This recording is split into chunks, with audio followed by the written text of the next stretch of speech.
بسم الله الرحمن الرحيم الحمد لله والصلاة والسلام على رسول الله وعلى آله وصحبه ومن والاه. Today, I want to think about something uh, very simple, something that we talk about all the time, we recite all the time, and that is Allah saying in the Quran, "Ihdina as-sirat al-mustaqim." Every time that you recite this from here on in, I want you to visualize somebody walking uphill, somebody walking uphill. And the steeper the hill, the better. Okay. And this is a type of hill that's is not steep in the beginning. It's quite simple in the beginning, but the more it goes on, the steeper it gets. Now, how do you visualize this person walking up a hill? You got to visualize him. Number one, he's focusing very a lot, right? He's focusing. The more steep it gets, you have to focus. Number two, he's putting effort. He's got to put effort. Okay. Imagine almost that there's sort of to a distance, there's no rails on the right side, there's no rails on the left side, and he's carrying a pack. What is he going to carry with him? He's got to be carrying only the bare necessities. Someone said you can't carry, some stuff that you don't need when you're going up a hill. You're almost like a mountain climber. You have to think twice about your feet, your balance of your feet. Okay. Now, this image is in fact the image that is the true meaning of as-sirat al-mustaqim. Many people imagine the straight path, and they just imagine a path. Number one, they only imagine it to be flat. Number two, they only imagine the path. Whereas Islam is a deen of action. You're the person on the path. So you're not supposed to be thinking about the path. You're supposed to be thinking of how that person walks on the path.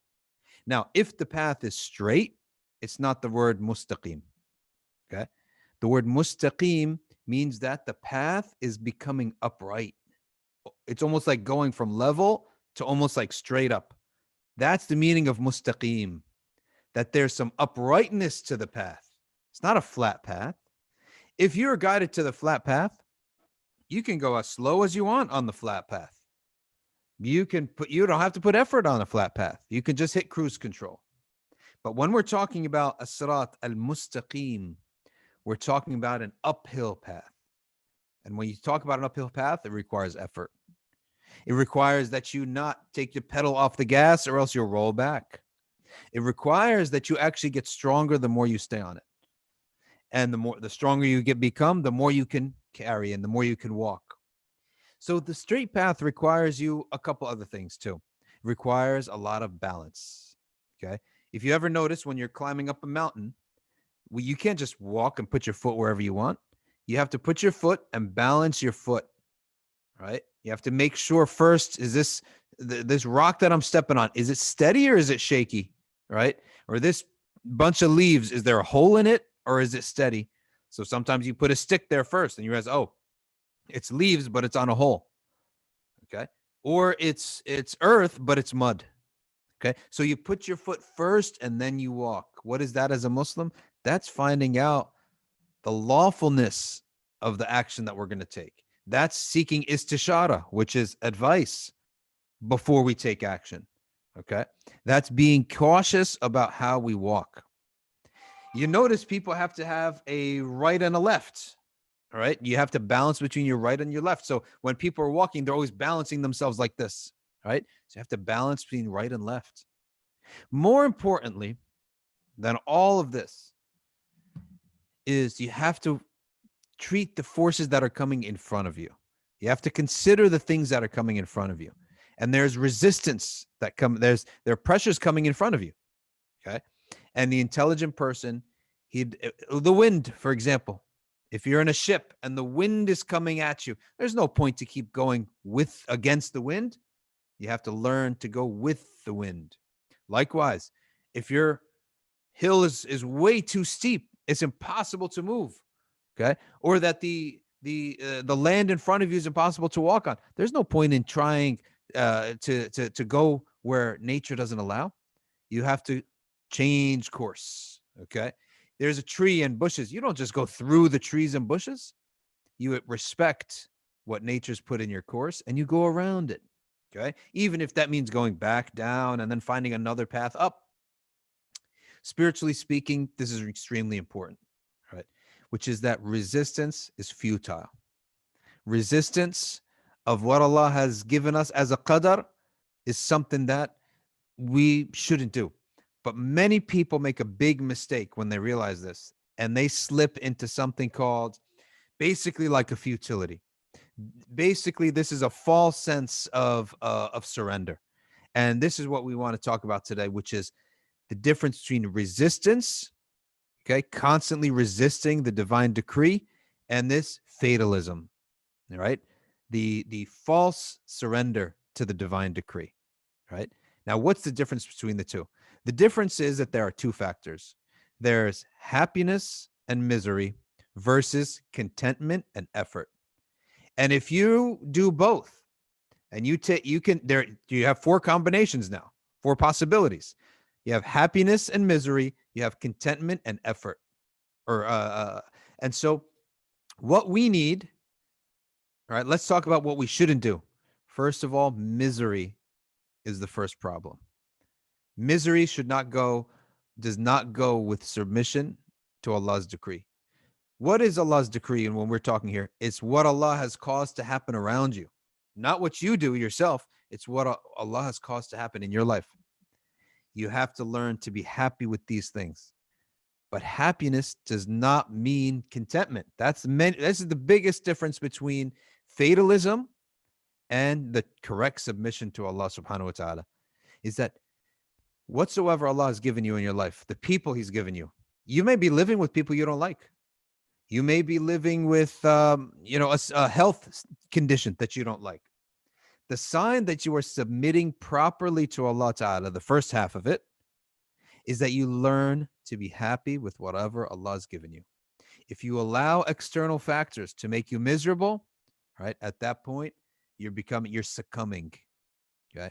And you're rotting on the inside. Now Iblis has an entryway, and he creates envy, resentment, hatred, and all. He can sow all that stuff because you gave him the material,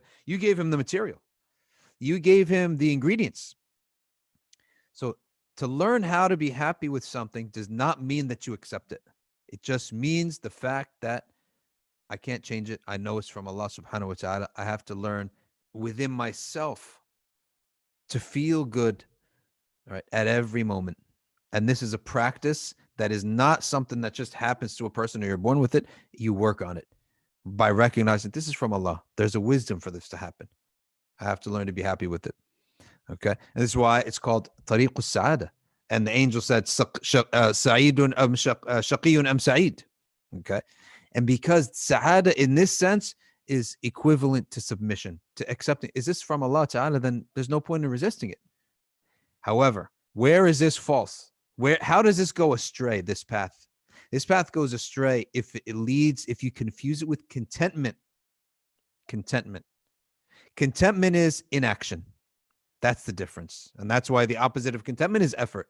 You need to have happiness with effort. All right. So the idea of contentment is that it leads to inaction. So something bad is happening. There's something bad that Allah has placed in my life. We're not going to be miserable about it, but we're not going to leave it alone either. You have to take action. And this world Allah Ta'ala created physically in it, there's no stillness. Never is there stillness in this universe. Okay? Even what you perceive to be still is not still.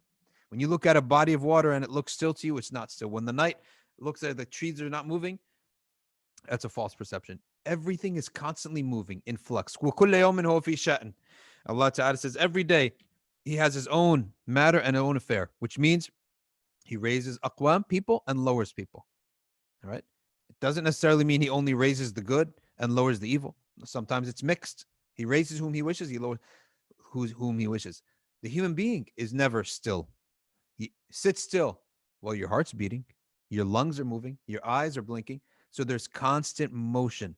And the trick of Iblis upon those who have submitted to Allah is to further them to the extreme of submission, which is inaction.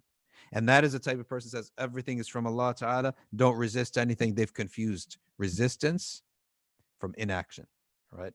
With inaction. And so a Muslim has to always be in action.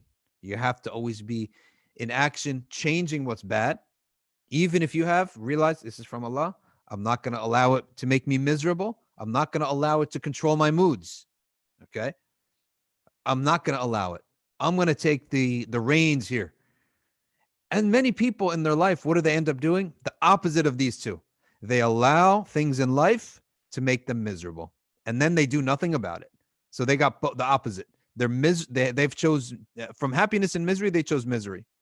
From contentment and effort, they've chosen contentment. So they're content with their misery. If that's what you are, then Allah will increase it for you. If that's what you've chosen. Nobody should say, I'm miserable. It's just out of my hands. You chose that for yourself, right? You chose that for yourself.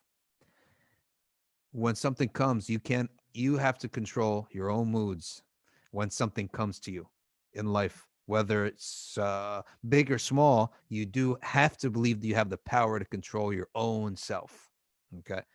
And that, which doesn't mean that, okay, all of a sudden my family all died in a car accident, but I'm going to make myself happy. No, that's not the extreme. Don't bring some extreme case. Whenever someone's talking general talk, the example should also be general examples, right?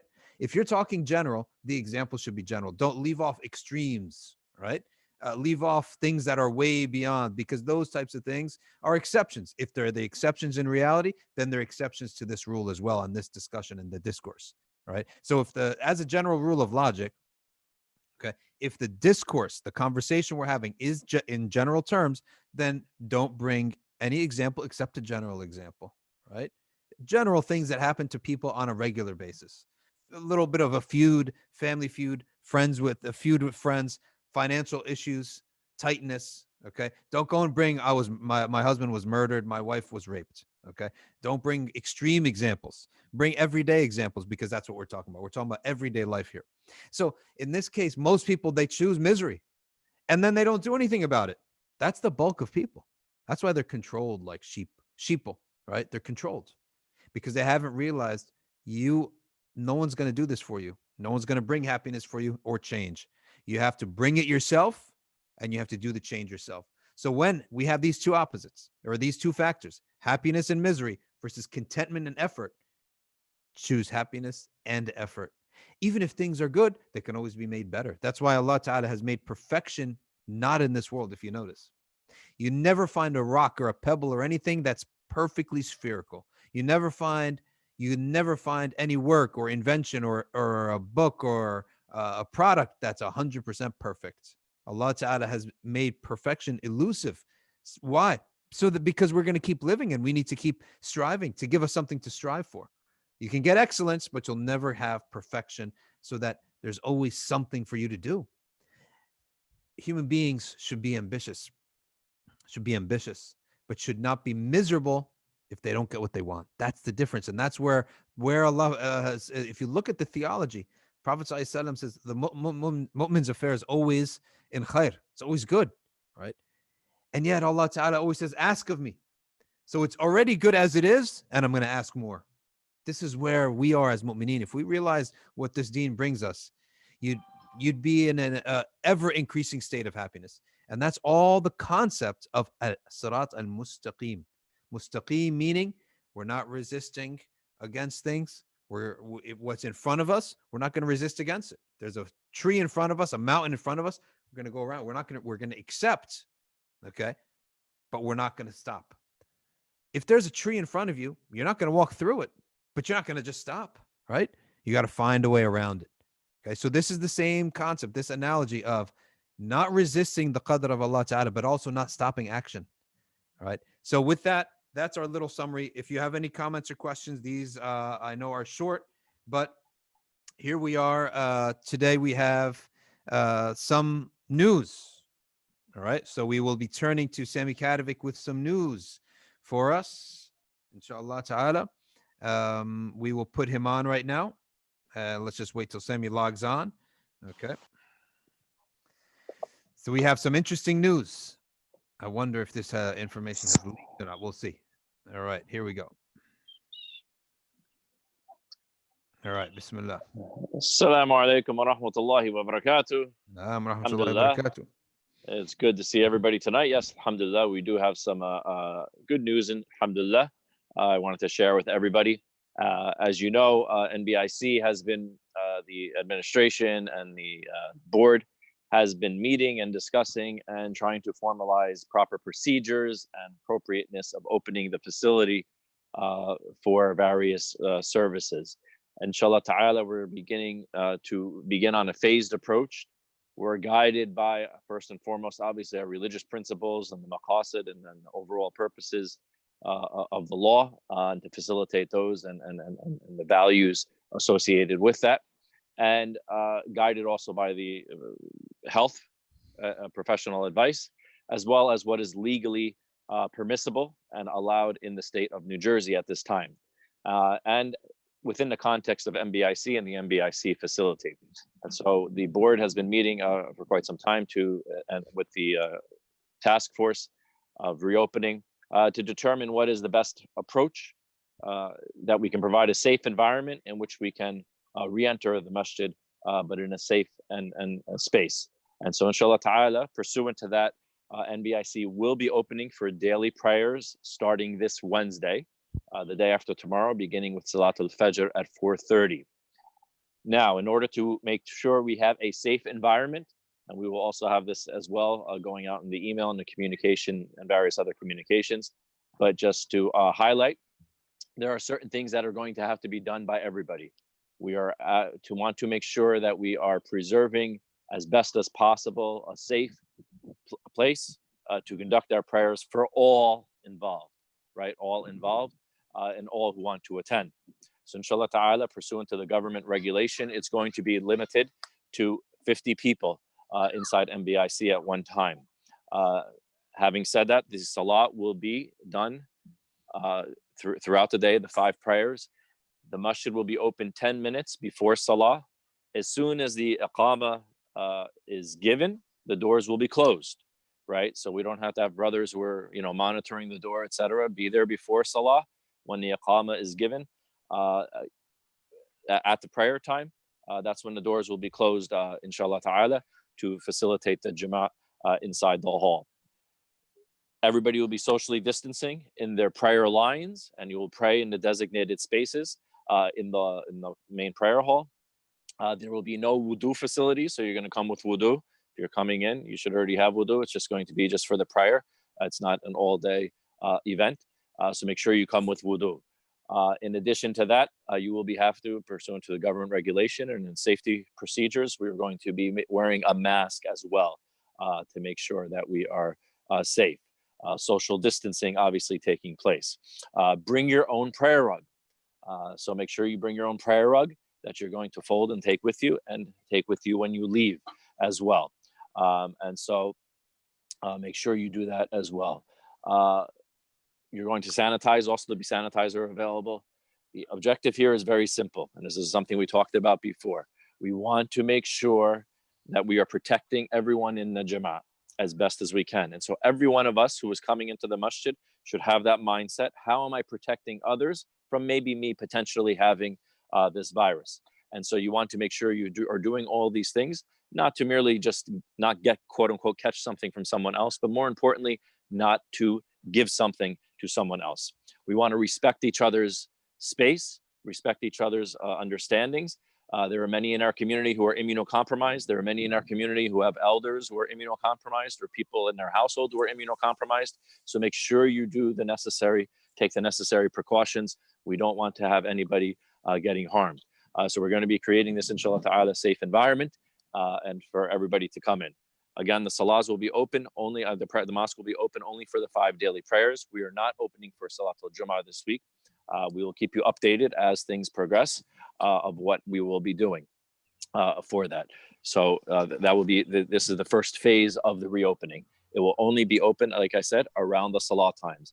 If there's not time to do the sunnahs, you should do the sunnahs at home. You do not have to do them, in the masjid as well. Please make sure there's no handshaking. I know it's going to be good to see a lot of brothers and sisters and get a chance to see Qari Abdul Basit and Sheikh Nasser and other people in the community. That's fantastic. But we want to keep our distance, inshallah ta'ala. So please don't put anybody in an awkward position and make sure that we keep our distance and give our salams accordingly far from or distant from each other. We want to enter and exit orderly. We don't want hanging out as well. Again, especially this is a trying time Inshallah, things will be getting better. Hopefully this summer in New Jersey, and that things will be settling down. But we just want to make sure we're doing everything in our capability to make sure that we are protecting everyone who comes in as best as we can. So let's try to maintain this. Just lastly, no children will be allowed into the mosque during the prayer times. 15 years age will be the youngest. So please don't bring your children into the mosque. Also for the elderly, if you're over 65, we're strongly encouraging that you do not come just because according to the CDC and the government guidelines, this is a very susceptible or age as well. If you have loved ones in the home, etc., who are immunocompromised or elders, it's not necessary. It's not required that we pray the daily prayers in the mosque. So if you want to stay home, stay home. That you don't want to expose them, or potentially expose them or take any risk. Inshallah, if everyone follows these guidelines, we are confident in, that inshallah ta'ala, with the grace of Allah and the blessings of Allah subhanahu wa ta'ala, that we will have the safe environment. If for some reason you're not willing to comply with these guidelines, then we're requesting that you stay home. There's no reason to come unless you're willing to comply with these guidelines. These are legal requirements. These are requirements for the health and safety of our community. So inshallah ta'ala, if it's something you're not willing to do, then you don't have to come inshallah ta'ala to the center. We'll be enforcing these. Like I said, it's for the safety of the community, it's for the safety of the assets, for the safety of the building, and pursuant to legal requirements. We thank everybody for their patience. We ask that everybody make dua, sincere dua, that Allah subhanahu wa ta'ala bless us with the opportunity to fully engage once again MBIC, and to fully participate and attend MBIC again with safety and without any hardship or difficulty, and to make that dua. But until then, these are the steps we'll be taking for that. May Allah subhanahu wa ta'ala bless you all. May they make dua for the leadership and for all those who are involved in trying to carve out a safe environment for our community. Inshallah ta'ala, as things change, we will keep you updated, or if the things are expanded, or if we have to restrict whatever it is, we will keep you updated inshallah ta'ala. We thank everybody for their patience. Again, Wednesday, Salatul Fajr at 4:30 will be the first salah that will be done in the MBIC again. Jazakallah khairan. Assalamu alaikum wa rahmatullahi wa barakatuh. Wa alaikum assalam wa rahmatullahi wa barakatuh. Thank you. And so that's our announcement, alhamdulillah. Interestingly, we did 40 community updates. On the 41st one, we have the announcement that we'll be opening up. So alhamdulillah for that. And again, this will apply Wednesday, inshallah ta'ala. And again, follow the rules and the guidelines that are on that image, and check them again on mbic.org. I think most of the masajid are observing the same thing, so it's not exactly much of a surprise or anything unique that you wouldn't have seen elsewhere. All right, with that, let's close out with our dua. Bismillah ar-Rahman ar-Rahim. A'udhu bi kalimatillahi at-tammati min sharri ma khalaq. A'udhu bi kalimatillahi at-tammati min sharri ma khalaq. A'udhu bi kalimatillahi at-tammati min sharri ma khalaq. Bismillah alladhi la yadurru ma ismihi shay' في الأرض ولا في السماء وهو السميع العليم. بسم الله الذي لا يضر مع اسمه شيء في الأرض ولا في السماء وهو السميع العليم. بسم الله الذي لا يضر مع اسمه شيء في الأرض ولا في السماء وهو السميع العليم. تحصنت بذي العزة واعتصمت برب الملكوت وتوكلت على الحي الذي لا يموت. اللهم اصرف عنا الوباء بلطفك يا لطيف إنك على كل شيء قدير. تحصنت بذي العزة واعتصمت برب الملكوت وتوكلت على الحي الذي لا يموت. اللهم اصرف عنا الوباء بلطفك يا لطيف إنك على كل شيء قدير. تحصنت بذي العزة واعتصمت برب الملكوت وتوكلت على الحي الذي لا يموت. اللهم اصرف عنا الوباء بلطفك يا لطيف إنك على كل شيء قدير. وصلى الله على سيدنا محمد وعلى آله وصحبه وسلم. سبحان ربك رب العزة عما يصفون. سلام على المرسلين والحمد لله رب العالمين.